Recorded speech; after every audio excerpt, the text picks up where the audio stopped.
Welcome to Healers in Business, your guide to thriving as a bodyworker turned business owner. Join me, Jane Chevalier, CEO of Circular Path Consulting, a seasoned expert in the business of the healing arts, as I share invaluable insights, practical strategies, and heartfelt support to help you flourish in your business. Welcome to another podcast episode of Healers in Business. Have you checked out my 8-part free business guide yet?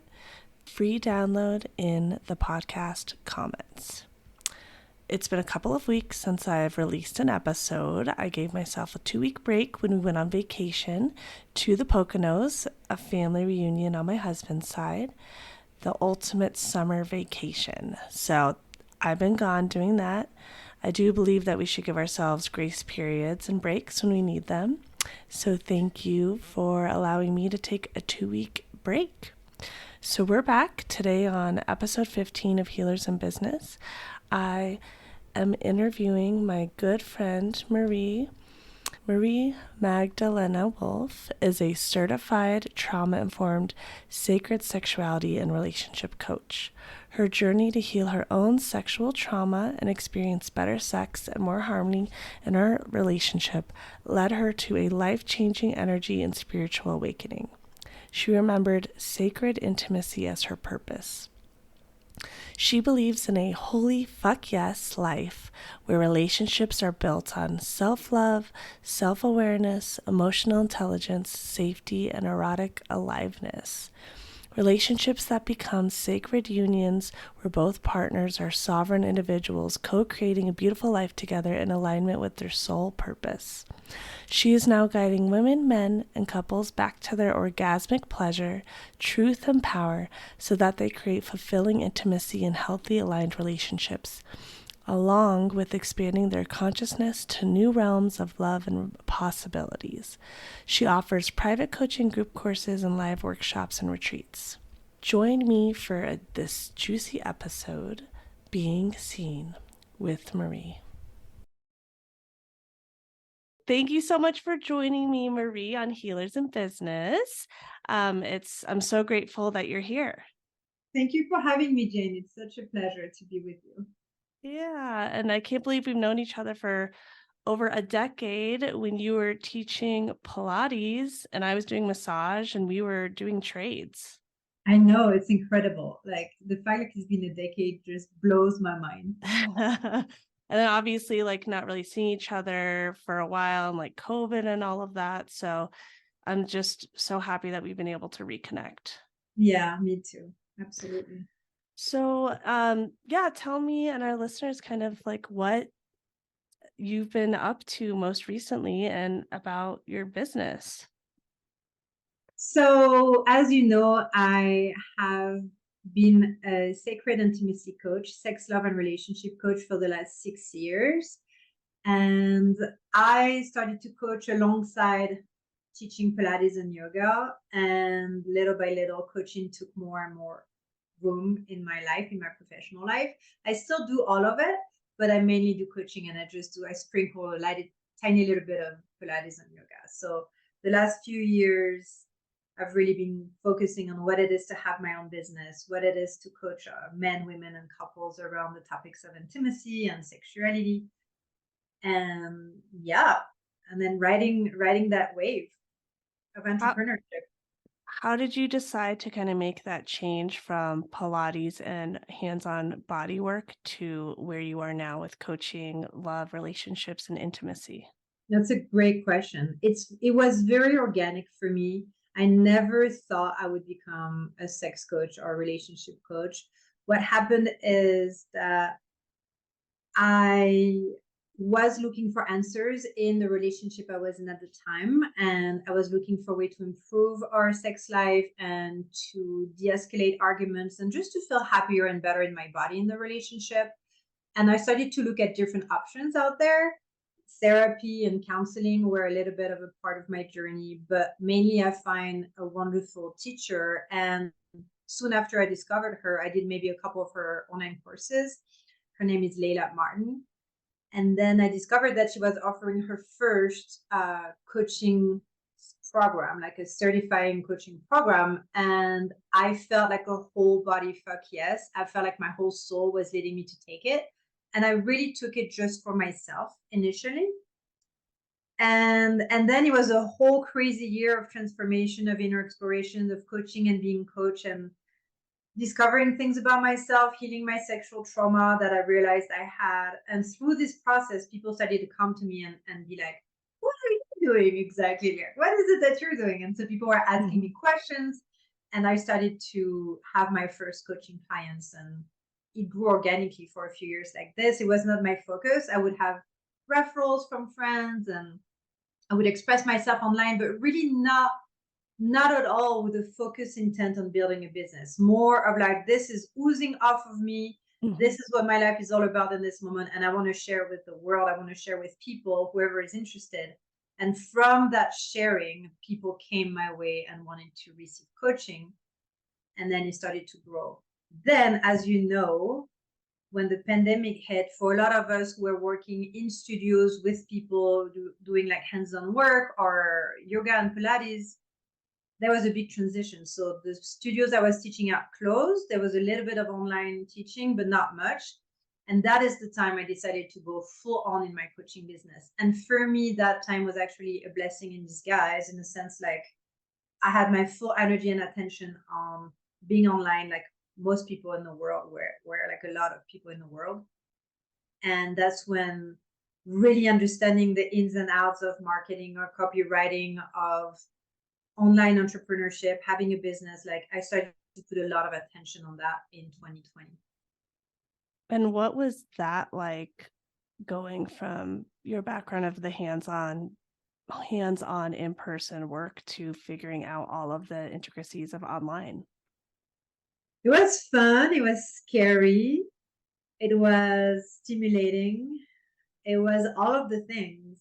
And I had savings at the time, and I started to invest heavily in business coaching. I found a woman and her team that I found interesting. So I signed up to a coaching program and then another one.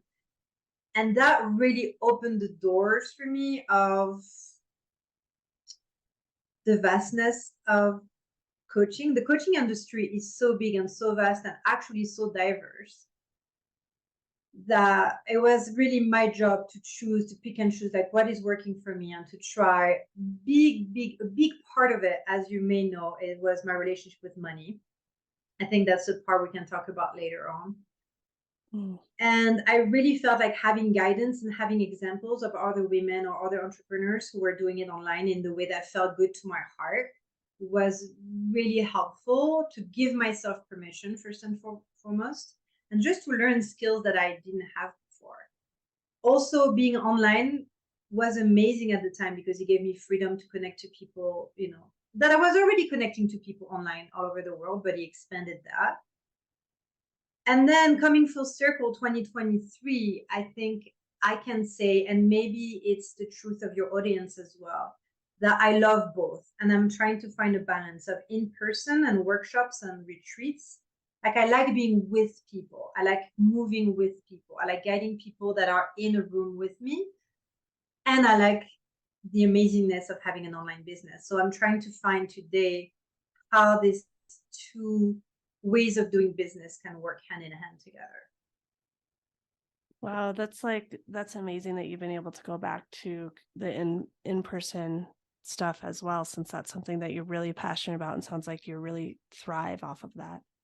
Yeah, because living behind a screen, I could feel that there was a part of my being that was not fed. And my partner and I have a wonderful, amazing relationship. He works from home as well. So during COVID, we started to move in together. And because everything worked well, it was such a gift. And at the same time, 2 years in, we moved to a different town in Colorado, and we realized, we miss community. And I think a lot of people post-COVID realized that they desire community, they desire in person. And so I was like, well, I'm going to check out the Pilates studio around here and the yoga studios around here, and I'm going to teach a few classes, which I'm doing now. I'm having a couple private clients here and there, and I can still connect to my coaching and start to offer retreats. I have one retreats for couples in the work for the end of the year, um, and hopefully offering more workshops so both can happen. Yeah, you're right. It is important to me. I don't want to just live uh, my business behind the screen. I want to do both. And I think that's really like a nail you've hit on the head because I think I urge a lot of healers like, okay, how can you scale your business? And like one way to do that is to take it online. But I think like at our cores, like really being in person and hands-on or just like having that real life energetic interaction and exchange is just so important, whether you're doing it kind of half and half like you or full time or something else. Yeah, 100%. And I feel like we can really tap into the possibility of both worlds are amazing and they can support us rather than like choosing one, dissing the other. It's like, yeah, we're real human beings and we are meant to live in community and to exchange with people around us. And technology is fucking amazing. And being able to scale and teach people all over the world or receive their teachings from people all over the world by, purchasing their courses and their programs is amazing too. And on this note, I want to say that I've never felt a difference in the quality of my coaching, whether I'm online or offline. I feel like it's important to say that I feel like for me, and I do a lot of somatic and energetic work. Obviously, if I'm online, it's not hands on, but I truly believe that there is no difference in the potency of the work, whether a client signs with me online or where I'm going to meet up with them once or twice in person. And before I went through this whole transformation and coaching certification, I would have never signed up for a therapist online. Like it was like, what? No, I'm going to go to an office, I'm going to sit on a chair, and I'm going to talk to a real human being.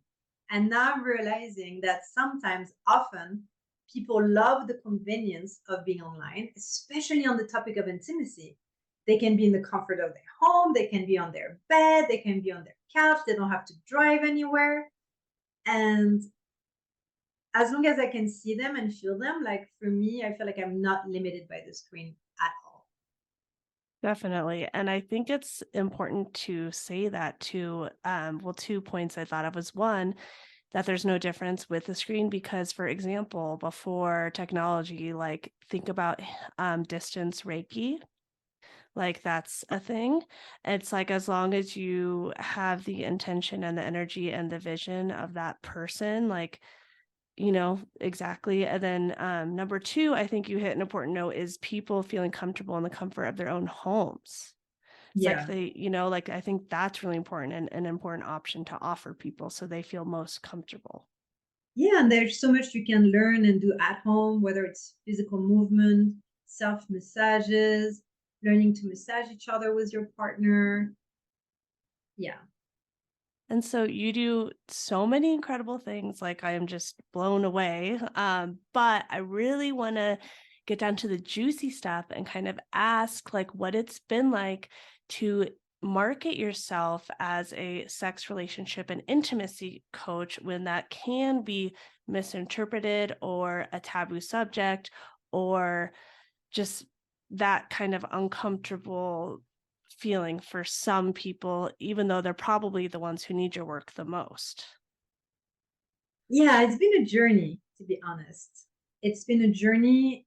And since your audience is made of people who are healers in some forms and they want to be more visible and feel comfortable in their business, I feel like the biggest part has to do with ourselves. So for me, it was me owning the fact that I talk about what I talk about, that I'm passionate about what I'm passionate about, without paying too much attention to how it's going to land. Because I decided to believe that people who are interested are going to stick, and people who are not interested are going to just move on. What was challenging for me at the beginning is I only use Facebook. I've grown my Instagram a tiny little bit. I'm putting more energy into it. I want to grow a YouTube channel, but really, as far as social media, um, Facebook has been the starting point. And as you know, most of us start a Facebook profile just 10, maybe 15 years ago, just for to chat with friends or connect with family members. And the way I had to set boundaries to feel comfortable talking what I was talking about, even though knowing that some old friends were on it or like members of my family were on it. That was the biggest challenge at the beginning. So at the beginning, like I said, I was not at all, and I think it was a blessing. I was not at all thinking about what it is to market on social media to grow your business. I was just like, this is my life experience. And I was just like sharing little poems and little aha moments that I was having and photos and inspiring content from other people around the topic of sacred sexuality and spiritual awakening and all of those things. So it was very spontaneous, which is a quality that I don't want to lose. And sometimes it's easy to get in your head when you think strategy and lose that. And right now I'm really bringing it back on and trusting that that is a strategy in itself. So at the beginning, it was not a challenge to talk about what I talk about. It's when I decided to think about the niche and my target audience and who's my ideal clients and what exactly is my favorite offer to sell. Like when I started to think about all those businessy things, then it became a little bit more challenging. You see what I mean? But it was not because I was afraid of what people were thinking. It was just because I was in my own head of like, what is the right way to do it? And how am I supposed to do it? And that kind of stuff. Mm-hmm. No, and I definitely think that's like the biggest issue for healers is because we do work based on our moods, our seasons, when we're feeling inspired, spontaneous, the energy in our bodies, minds, and souls. And so to have to like do this like straight arrow, organized, like kind of unnatural feeling way of working, it can make you get in your head and go down black holes and question yourself or go into OCD mode. And I just feel like most of us don't naturally tend to work that way. So it can be a challenge, but obviously, like that's something that you have overcome or you've like learned to work with and made it for you. I have, but honestly, it still feels challenging at times. I still go through different cycles, and what I've noticed, I've experienced the most is cycles of expansion and contraction. I'm going to be very visible, very expressive online, and then I'm going to feel like a shutdown. I think that's very, very common for soul-led entrepreneurs online to feel this push and pull, but I'm managing it better. And really having business coaching on and off in my life has been so helpful, especially connecting to, women like you who understand, who are not just approaching business from a mind place, but also from like a heart and body based plane. That has been very helpful. One thing I want to say to answer your previous question a little bit more fully is I have felt very fortunate that I've never really censored myself talking about sexuality online, even though it's a taboo thing, even though I've seen other people's account being shut down and, touching wood here. And I've saved all of my content anyway, because I was like, just in case. But I have felt that the way it's organic for me to communicate about those topics, and sometimes it's pretty intellectual, to be honest. I've never felt, that I needed to censor myself. I felt the need to explain what it is because I think a lot of people don't understand what sacred intimacy coaching or sex, love, and relationship coaching can be. I felt the need to explain what it is, but I didn't feel that. I didn't feel like it's what I talk about that was the most difficult. It was just being visible, doing something I love, and selling.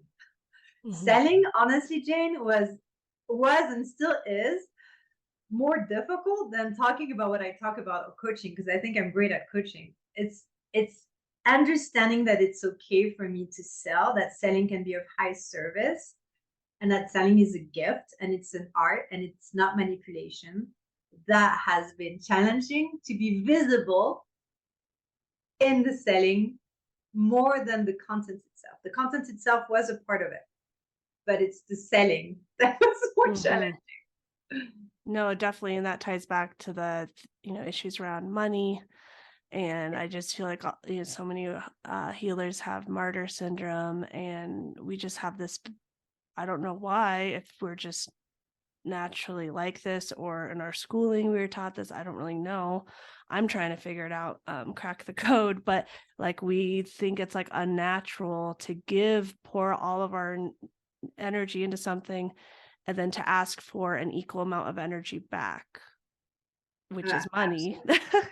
Which is um, money, exactly. Yeah, because you can't live a whole life on trading, you know. You can trade once in a while, but money is a beautiful energy. And a reframe on selling and money is fundamental to have a business, because a business that doesn't make money is not a business. mhm. And that's something I had to come to terms with. I'm like, I cannot just be inspirational. I'm also here to sell. And if you love my posts and if you love my writing, well, working with me is like 100,000 times more powerful than reading a post. So I realized it's beautiful to give free content. I think all of us creators and healers, it's not that we have to do it, but it's a beautiful thing that we do it. And when people work with us, obviously they get greater results than just reading posts here and there. Mhm. Definitely. And you are amazing at what you do because I've taken your course before and I Yeah, loved you it. took a course, that's right. And I coached you also as well with your Yeah, partner. you did.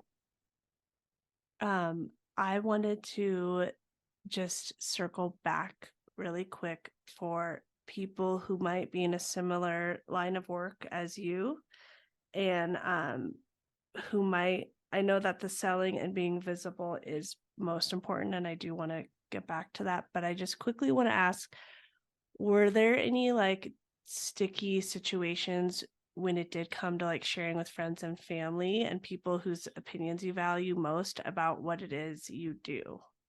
Because it Yeah, I had a is big like outside of the norm.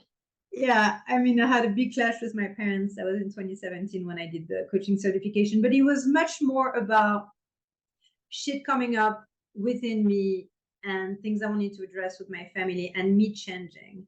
It was much more that, but it also arrived through the lens of Facebook because my native language is French. And I've always written about the topic of sacred intimacy in English, and now I'm trying to find a way to bring both together because I've had clients in French as well that would refer to me.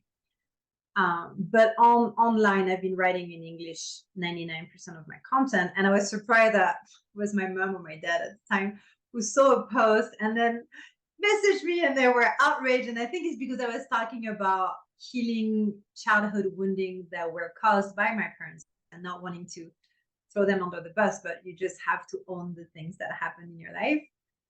And so those were the things. And I just blocked my parents, to be honest. And it was like an honest conversation. I have a great relationship with both of them today.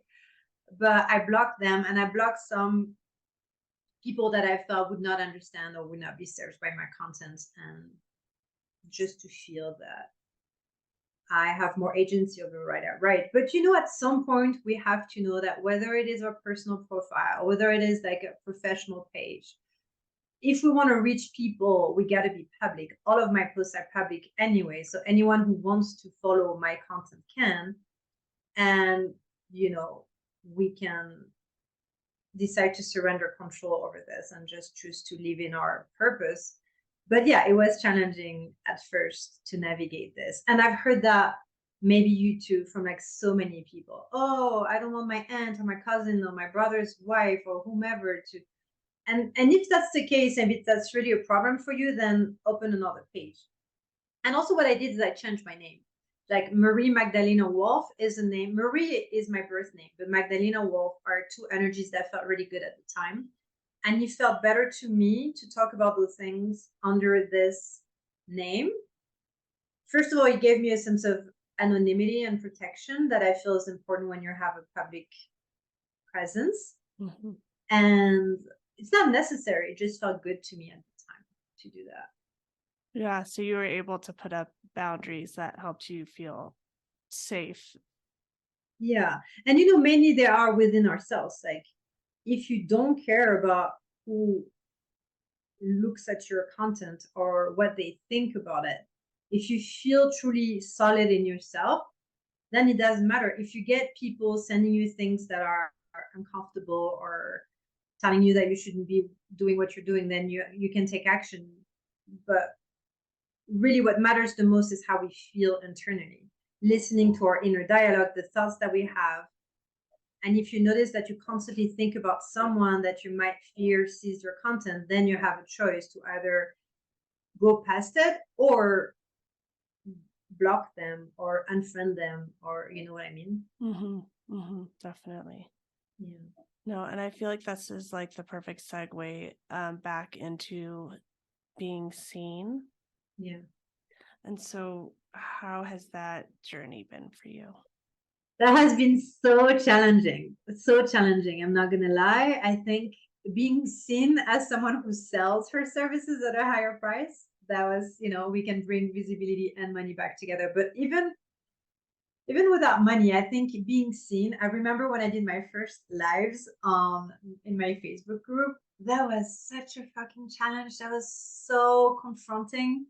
And he was like my business coach at the time who was suggesting that I nurture a Facebook group. And my Facebook group is not very nurtured. So there are so many ways to grow a business. But once I was live and I was in the topic, I was so excited about what I was talking about. It was just a step of doing it. It's like doing reels. It's like being a little more visible than writing, because writing for me comes easy, but showing my face, articulating my thoughts on a live, on a video, that was more challenging because the level of visibility felt greater. Mm-hmm. And I do feel like it's a muscle. I really feel like we don't have to choose this route, so you don't have to force yourself to do it. But if it feels exciting, like there is a desire underneath, then it becomes easier and easier and easier. And it's seeing myself. First of all, selfies, I'm completely over it. Photo shoots, I'm completely over it. Seeing myself talk, seeing my image, like those things were challenging. And I think it's important because at the end of the day, it just means you feel comfortable being yourself and you have a higher level of ownership of your process. And with visibility comes the topic of perfectionism and letting go of your need to be perfect and offer the perfect content or be the perfect person who never makes a mistake, or allowing myself to be a work in progress in my business. That's a helpful thought for me to be learning and winning and making mistakes and learning at the same time and just figuring out what works. Like, that has been helpful. But yeah, visibility is challenging. And I'm a survivor of sexual trauma. I was raped when I was 19 and I've done a lot of work around it. So it's not like something that creates a lot of tension within me. But talking about sexuality and sexual trauma, like I could feel that even though my head was clear, my body could feel level of contraction in being seen in that, and like in that visibility. So the content did matter. And then it's the selling piece. It's being visible fully as a business. It's fully being visible as a business and owning that I'm using social media for my business. That has been challenging. And what's been challenging about owning that you're using social media besides being seen and the videos and triggering different things? I think it's because social media was first started as a means to connect, and I used my Facebook profile first without having it connected to my business. So I think because that transition was very gradual, instead of me deciding, okay, I'm going to have a professional website and I'm going to have a professional page, which I could have done, that I think that's what made it challenging to decide to use social media differently and to stop giving shit to those who are also doing that. Because social media is freaking amazing. It's so amazing for businesses. And I don't feel we should judge people who use it for a business. We should just choose who we decide to follow. Do we only want to follow friends and people who just use it for fun? Do we want to do both? Do we only want to follow people we're interested in buying from or learn from? That's what it was for me. Definitely. And I feel like people in our industry like that might feel like, ugh, social media. I don't want to be a sellout. But like you said, it's free marketing. So why would you not use it? Like, just playing devil's advocate for people who are opposed to social media, or it makes them deeply uncomfortable, or it makes them feel fake or sell out or something. But yeah, it's an amazing tool. And especially if you don't have a huge amount of savings built up to launch your business and invest all this money in, it's the perfect place to start. It's perfect. And it comes back to, for those who feel that they are being a sellout or they are, you know, not using social media the way they should because they want to use it for their business, it comes back to what you are offering is of high service to Mhm. people. Some people in the world want what you are offering. They want your voice, they want your teaching, they want your way of doing things. Thank God, because it's a lot of us on the planet. So it's nice to know that we all have, something to share and people that want to buy something from us or just learn from us. And so I think when you come back to this essence, like your intention is good. Your intention is like, I am here to make a living doing what I love. And I'm here to make a living sharing my gifts with people.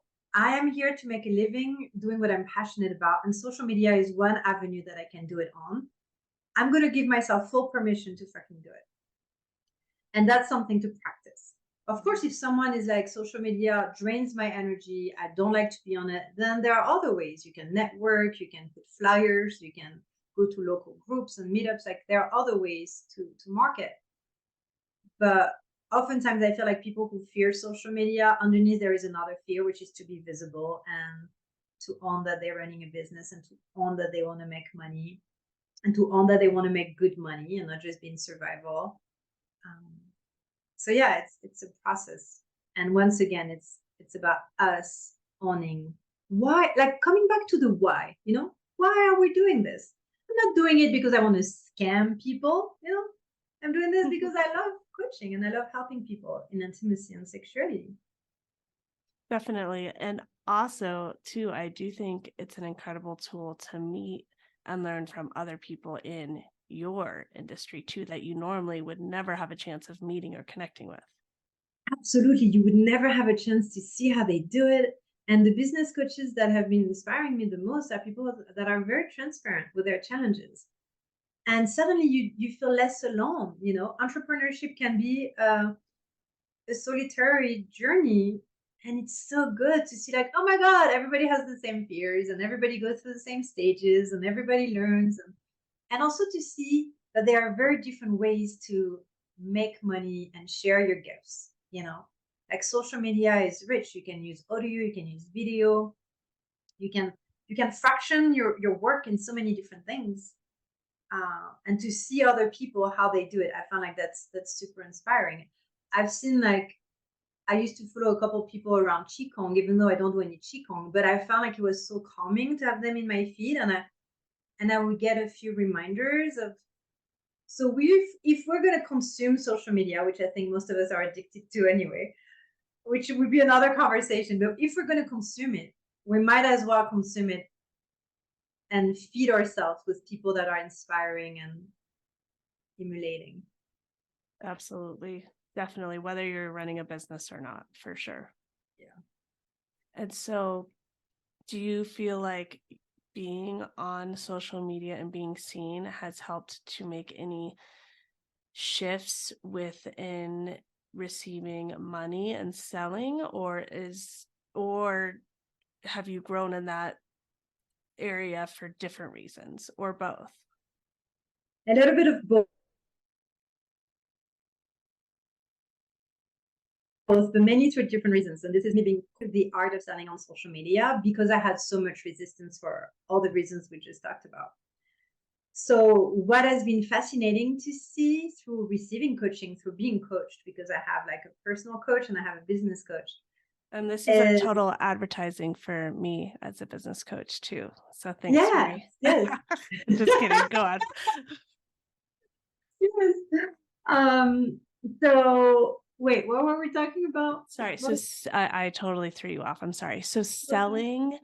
So Yeah. you said social media and being seen and being vulnerable has been part of the shift in you feeling more comfortable around selling and receiving money, but also receiving coaching and business coaching. Yeah. Okay. So I realized that the way that's organic for my being so far to make money is word of mouth.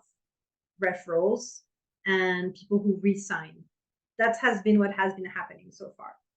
Like, people are happy to work with me, so they tell their friends worked with me, and then they resign. So, and people who know that I do what I do as friends tell about me to their friends, and so that has been the way I've been making money. Like, most of my clients until recently have not come from social media, but it's also because I was not using social media to market.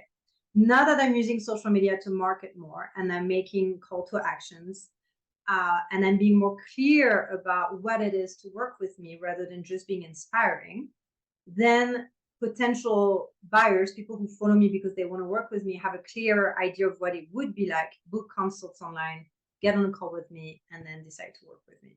So I would say it's almost like a spectrum, you know. First it was less of that, and now it's becoming more of that, and hopefully it can be all of it. Yeah, hopefully it can be all of it. And you know what's hard? It's hard to tell, and we have to trust in momentum. The fact, like, everything that we've put out there is adding up in service to our business and service to other people. We have to trust in momentum, because it's really hard to tell sometimes, you know, what is bringing who in. I think someone may say something about me to someone, and they look me up and then they work with me, or I have people who don't even go on Facebook, so they never seen any of my stuff.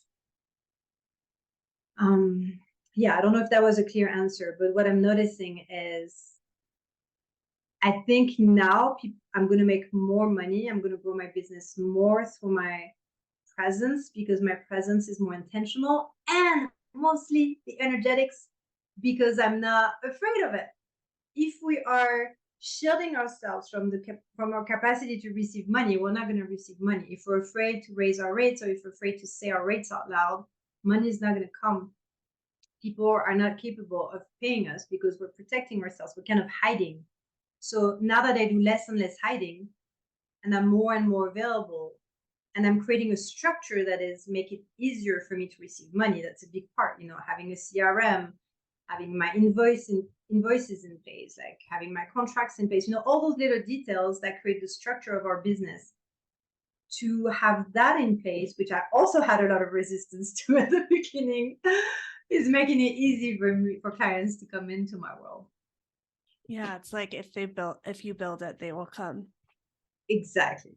If you built it, and if you believe that you are worthy of receiving it. Yeah, definitely. Yeah, I feel like all of those online lingos you called out, like call to action and CRM tools and contracts and all of that. I think that stuff is just for some reason so unnatural for not every healer, but a lot of us. And so it definitely takes like getting comfortable, getting, practice, but really the deep rooted things that you mentioned is being vulnerable and being seen and feeling like it's safe to fully receive and have that equal exchange of energy with money. Exactly. The energetics is like fundamental. And then actually the structure becomes more natural. I've noticed for myself that my tech resistance had a lot to do with my fear of visibility. And it's almost like a magic gate that opens in my mind, because, we're not dumb. Like, technology, we're not coding. Like, a lot of it's easy to access. I realized, like, it's like a gate that's opening, and I'm like, oh, this CRM is actually easy to understand. It's almost like a fog that dissipates just because I don't have resistance to it anymore. That has been so funny to observe. And then I'm like, something that maybe the previous 3 years would have been like impossible. Suddenly I'm like, oh, okay, I can put that in place. That's not hard. That's a very funny phenomenon that I'm observing. Yeah, it's like you got out of your own way. Yeah, exactly. Yeah. You just needed to give yourself more credit and to get out of your own way. And feel safe. Maybe we haven't used this word in our conversation so far. Safety for healers, for people that are more flow oriented and intuition oriented and in the body, like feeling safe, having a business, feeling safe making more money, feeling safe being successful, feeling safe being visible. It's the same as sexuality. It's like safety just means we stop protecting ourselves from our fears around it, you know. So Hmm. I feel more safe now, you know. I feel more and more safe Yeah. in my growth. Yeah, definitely. That's so important. It's like healing ourselves. It's just like that journey never ends. It's like the different layers of the onion to get Yeah, and closer also to where you as you want to be. expand, you know, as you grow your business, then you face different things. And so you have different fears. But it's always on the same foundation. It's like, can I give myself permission? Am I worthy of it? Do I have the right to do this? Yes, yes, yes. Okay. And then we get support. We realize we're not alone. And then we keep on growing. And what about people like healer soul-led entrepreneurs who like right out the gate they just know how to do all that stuff, like they're good at selling, they're good at being seen, they're good at just dominating? Would you say like that's probably because they just automatically feel safe, or like would you ever attribute that to something else? That's a great question. My first reaction was like, good for you. You know, we're not all here to learn the same lessons. And I think for some people, maybe they were great businessmen in a past life or something. I don't know. I don't know what it would be from. I would say yes, there is definitely probably a level of safety, a level of action taking. And also I would say, if you ask me why, if somebody just figures it out by themselves, you know, it's their own gifts around money and business and marketing, and that's amazing. If it becomes easy for them because they find the right coaches, that might be that too. Hmm. And I think the right coach for me, whether in business or anything actually, is someone who doesn't try to force feed you a methodology, but tries to find what will best work given who you are. And you Hmm. know, human design is something that I rejected about 4 years ago when it was introduced to me. I was like, this is stupid. This is like labels and boxes. And now I'm revisiting it with a little bit of a different lens. Hmm. And you know, there are many systems like Enneagram, human design, astrology, Hmm. whatever. But it's been helpful, you know, the gene keys. It's been helpful for me to be like, oh, I can be who I am and market and make money and sell and show up in the way that is uniquely mine. Hmm. So I think what can help people be successful really fast and not lose a lot of time is not trying to force themselves to do something that takes the life out of them. Hmm. And that can be for two reasons. One, it is your own baggage, which for me, I've seen a lot of baggage regarding school, for example, and the imprinted of what it means to work and what it means to be a good student and blah, blah, blah. And external, which is who you believe you have to be or how you have to do it, given on what you see, you know. Hmm. Like most of us are getting over the traditional bro marketing, or for example, you know, people who say you have to DM people constantly or things like that, like things that Hmm. never resonated with me. I'm pretty sure don't resonate with you. So I Hmm. think it explains people's success if they give themselves permission to find a methodology that works for them and they find it early on in their business journey. Hmm. Absolutely. And that's definitely the school of thought that I've adopted when I coach my students. So I'm Yeah, really and that's happy what you're to, offering. Yeah. yeah, I that's a great validation. So thank you. Yeah.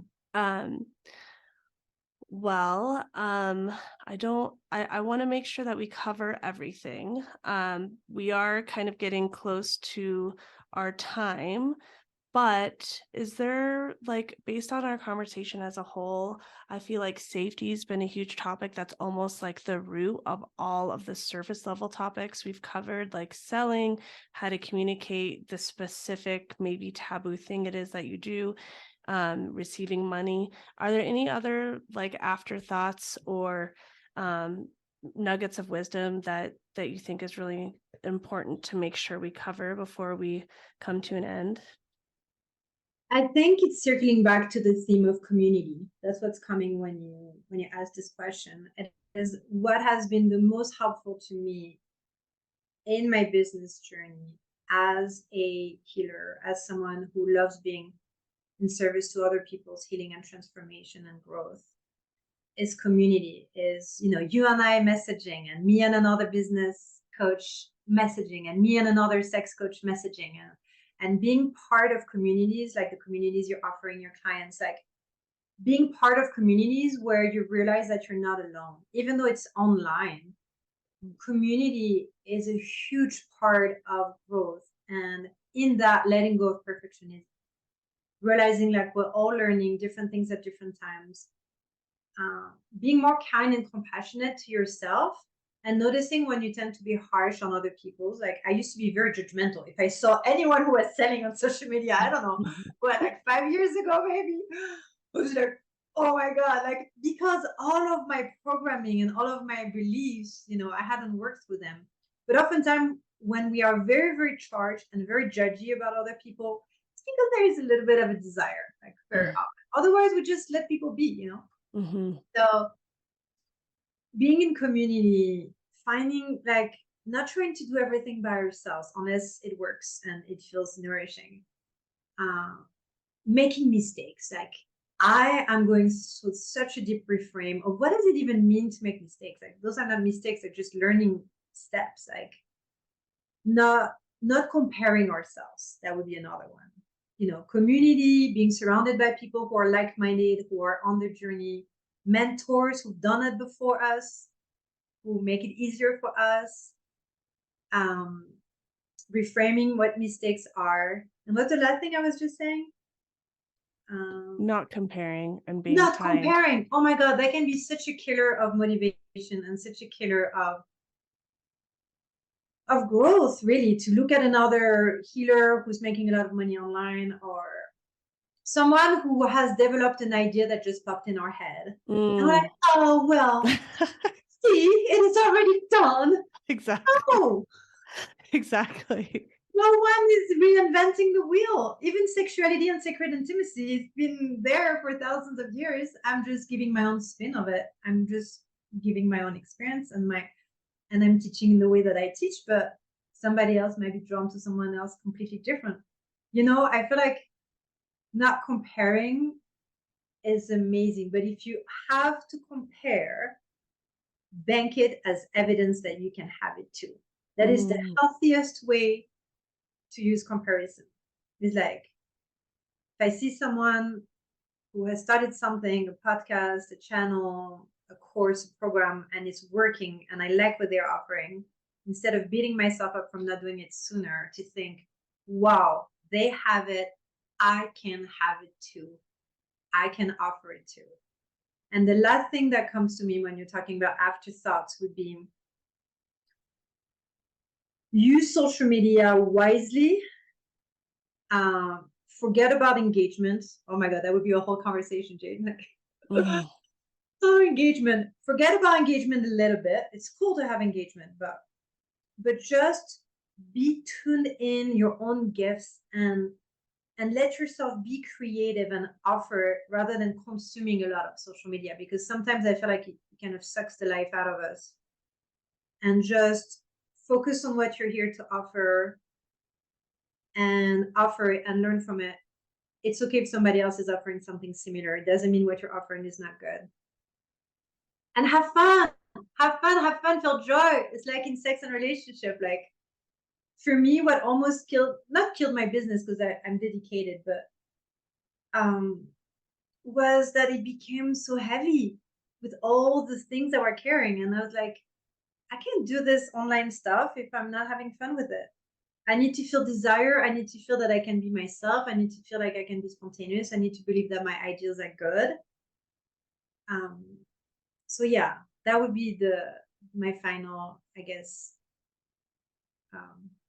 advice, for lack of a better word. Just like, have fun. Remember why you're doing it, because there are so many other things you could be doing. So if you choose to do this thing, do it because you love it. You love sharing the knowledge that you have and seeing people change and learn and grow. Yeah, do it for love, do it for joy, do it for desire, do it for love. Money is a happy bonus when we do something that we love. I truly believe like money is still important, but it becomes more natural when we do something that we love and we charge for it as a Mm, natural consequence of it. yes, I love it. Thank Yeah. you. I definitely took the words right out of my mouth. So Yay! I'm sure you think the yeah, same. it's perfect.